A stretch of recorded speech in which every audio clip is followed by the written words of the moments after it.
Hey everybody, I hope and pray that you're doing well. Today as we come to our word from the word. And today that word is forfeit. Forfeit.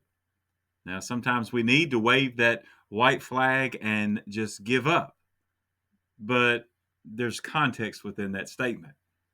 So I want you to understand today, as Paul is coming to Second Corinthians chapter 6 is where we're at today, and he gives them some information about even I love how the New King James has the title "The Marks of Ministry."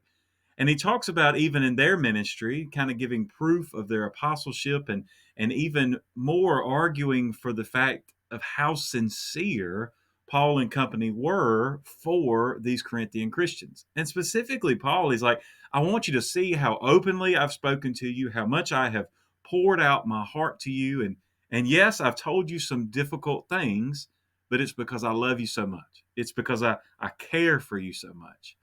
So even when he's looking at his ministry and it's marks for everyone's ministry, is to say, hey, let's not needlessly upset people. Let's make sure that any sacrifices that we're sacrificing for the cause of Christ. That anything we're suffering is not because of our sin, but suffering because of our work for Christ. So that's the idea of what he's saying. So then after that, he follows it up in the portion we'll look at today of telling them how they need to really behave, how they need to be holy. And he gives a very, I want to say, a very precise, maybe a prescription. He gives them an idea, and he says, look, this is how you can get there, but it may cost you something. And let's be honest, anything worth having is going to cost you something. Anything spiritually worth having is going to cost us in this world. And what I mean by that is we have to sacrifice the things of the flesh, that we are living as believers, that we are living for Christ. So we have to forfeit or forego some other things that lost people, enjoy. Now, I know when you first hear that, you say, man, that makes the Christian life sound miserable. Well, it is anything but. Notice what he says here in verses 14 through 16 of Second Corinthians chapter 6. Do not be unequally yoked together with unbelievers. For what fellowship has righteousness with lawlessness? And what communion has light with darkness? And what accord has Christ with Belial? Or what part has a believer with an unbeliever? And what agreement has the temple of God with idols? For you are the temple of God, of the living God.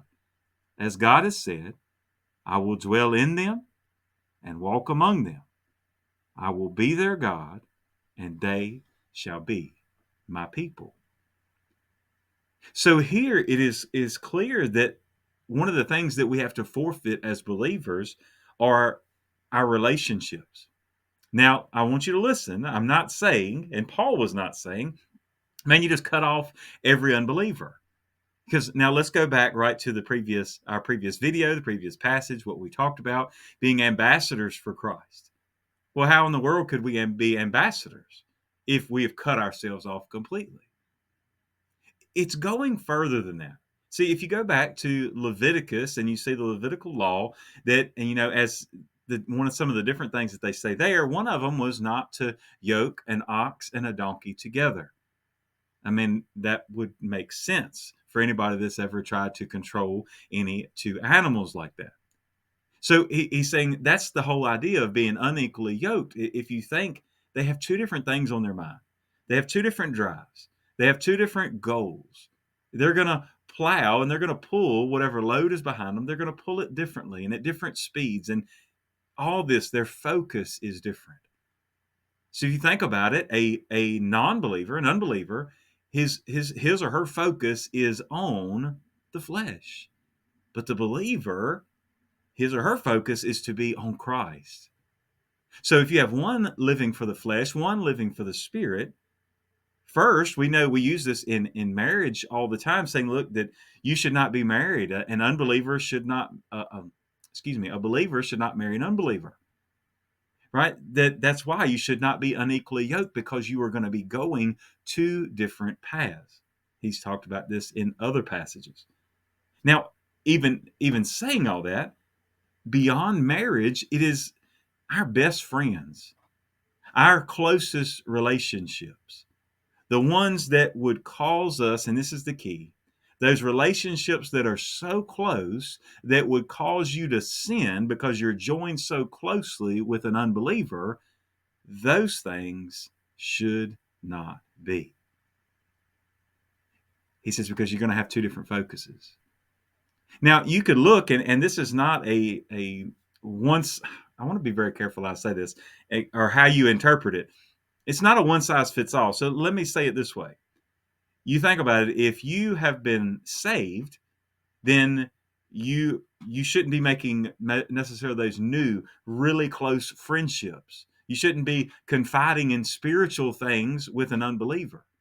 But at the same time, you were trying to witness to them and try to show them how they ought to live. But if you're so joined with them that they start pulling you into the drinking and alcohol and drugs and pornography and sex and all the other things that the flesh has to offer, and greed, and get our eyes off of Christ, if they're going to cause you to sin, that's a relationship that you need to forfeit. Now, it also kind of goes like this.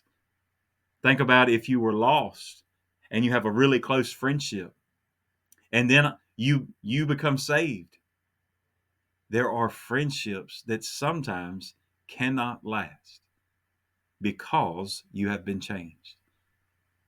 Now, I know some people hear that and they say, well, look, I'm not going to get saved because I don't want to give up those friendships. The thing is that we have to understand our relationship with God is first and foremost. Really, I think the reason that we struggle with even a conversation about this is because we don't want to forfeit anything. We want to have our cake and eat it too.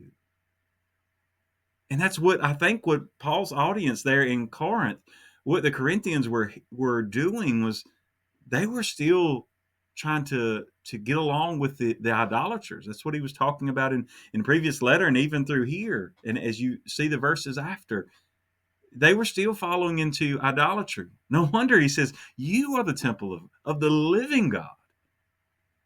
Now, if you wouldn't invite that sin into the temple of God, then why would you invite it into your life? Here's the thing. Having said all of that, and I know I've kind of gotten all around not trying to beat around the bush, but I don't want you to take it the wrong way. Our most important relationship that we have, first and foremost, is with God. That relationship that comes only by way of Jesus Christ. Secondly, the earthly relationships that we have, as we see with the body of Christ in the church, that should be our next priority, to grow and strengthen those relationships.